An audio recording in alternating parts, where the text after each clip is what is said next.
उदीयमान भगवान भास्कर को अर्घ देने के साथ ही डाला छठ का समापन हुआ।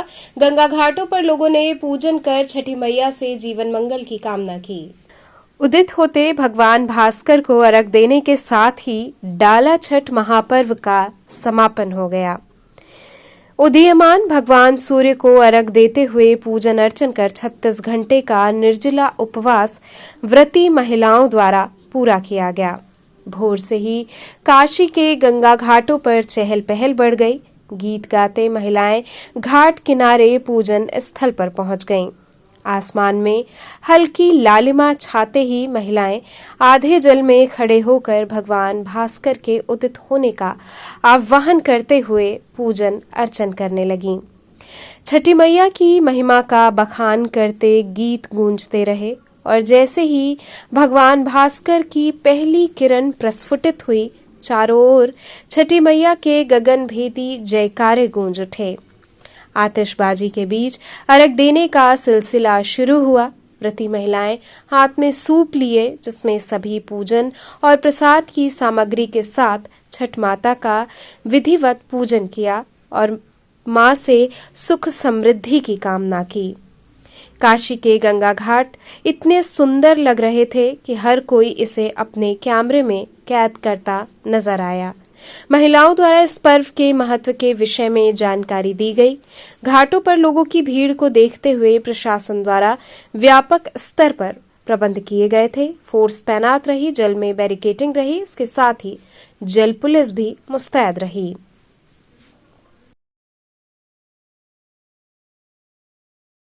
व्यवस्था करत हुआ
किस तरह का आज ये आप लोग पूजा कर रही हैं? ये पूजा हम लोग का बहुत दिन से चला आ रहा है और इसमें घर में सुख शांति समृद्धि के लिए पूजा होता है। 4 दिन की ये पर्व है। नहाय खाए लोहंडा उपास पारण। पहले दिन नहाय खाए में चावल और दाल बनता है, लौकी का सब्जी।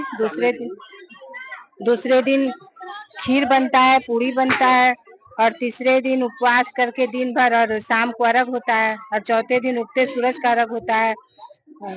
ये घर में सुख शांति समृद्धि के लिए, पति बच्चों के लिए किया जाता है व्रत।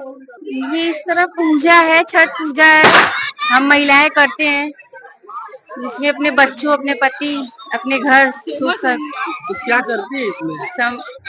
इसमें हम लोग ये दिन करना रहता है। 3 दिन का ये व्रत रहता है। एक दिन लौकी चावल, एक दिन खीर पूरी, एक दिन नीरा जल है।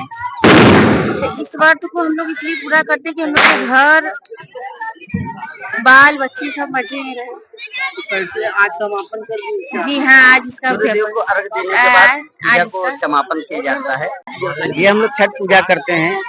ये मांत्रिक पारंपरिक बहुत आदिकाल से ये प्रथम पूजा माता सीता और श्री राम जी ने रखा था। ये प्रथा चले आ रहा है, बिहार से ये प्रथा शुरू हुई है।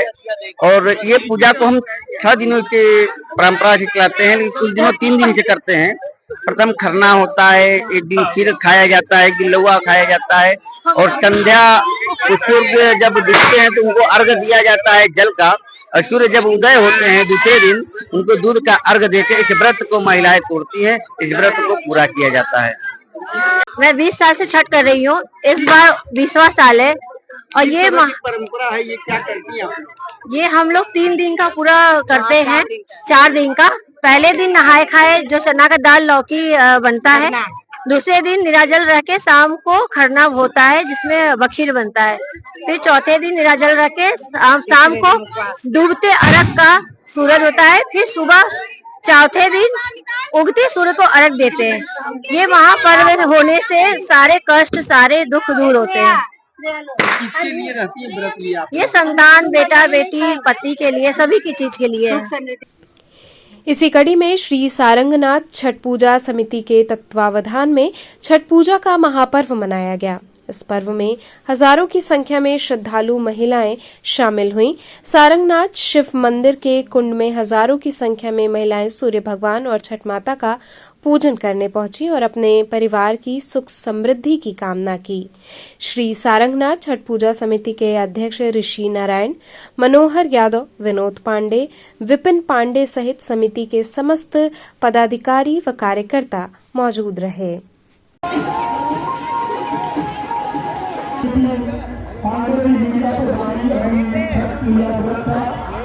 कुछ होगा नहीं, खाली आप गिरेंगे, कुछ नहीं होगा, खाली आप गिरेंगे पानी में, और उसमें भी कुछ नहीं होगा, खाली डूबेंगे।